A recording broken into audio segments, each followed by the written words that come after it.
Hi everyone, welcome to this tech tutorial. We're going to look at the new slip as of April 2025.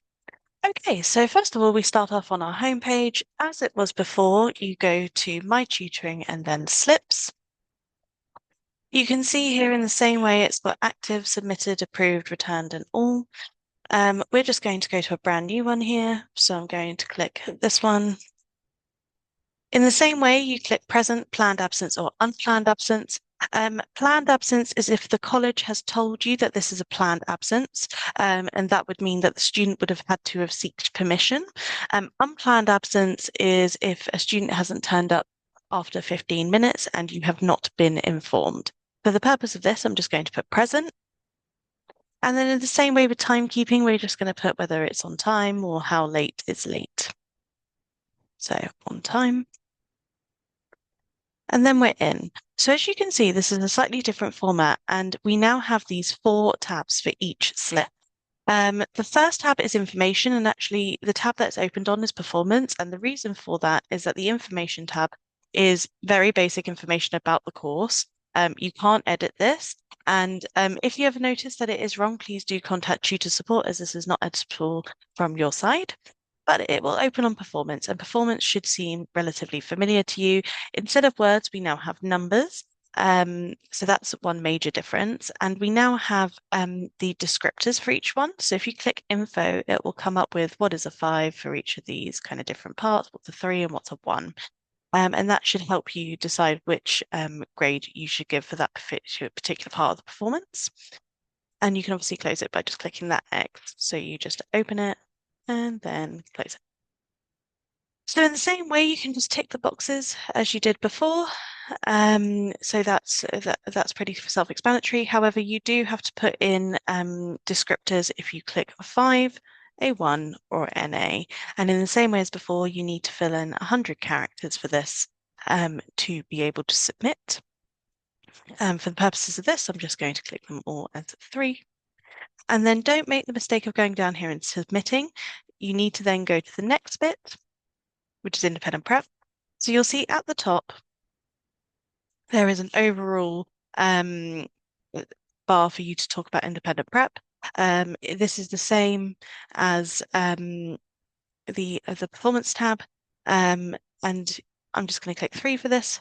And then this is the major change where there's now outstanding independent prep and you've got different areas.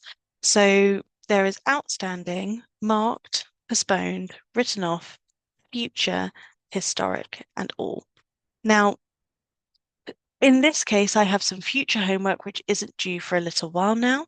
However, there is now this menu button, and I can decide whether I view it, I mark it, I postpone it, or I cancel it. So, for example, I want to postpone it, and then I click a new due date. So let's say I want to push it to the 10th, and I go, and I want to put it at 1 o'clock. Oh, 1. So you can see here, you need to be a little bit careful with the numbers. There we go, 1301. Great, and that's now updated. So it's still in future, and it's now, sorry, it's in postponed now. So you can edit that as you go along.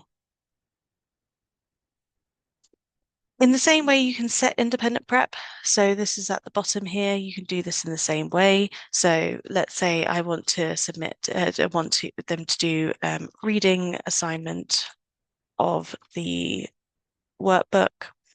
It's going to be independent prep. I think it's going to take them about an hour, so I'm going to put that time in minutes. And then I'm going to put the due date as this Friday. And again, I'm just going to put the timing as 12 o'clock. So that is now there. That is now there. Now, a question I often get from tutors is, does that mean that I can now upload files? And yes, you absolutely can. So you can upload a file from here and click add. So I'm just going to put in here.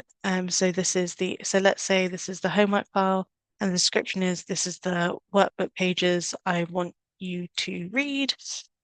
I then just click upload and then it is then there. Okay, and then the final page which you're going to go to is comments. instead of having one comment box, you now have these prompts of what did you cover in this tutorial, students' performance, and what can you do to improve the performance. The red box is still the same, that only goes to, you can only be visible by tutors or staff. So this is pretty much the same. It's just you have three boxes instead of one. And then all you do is put that in. So what did I cover? I didn't cover anything as this was a fake tutorial.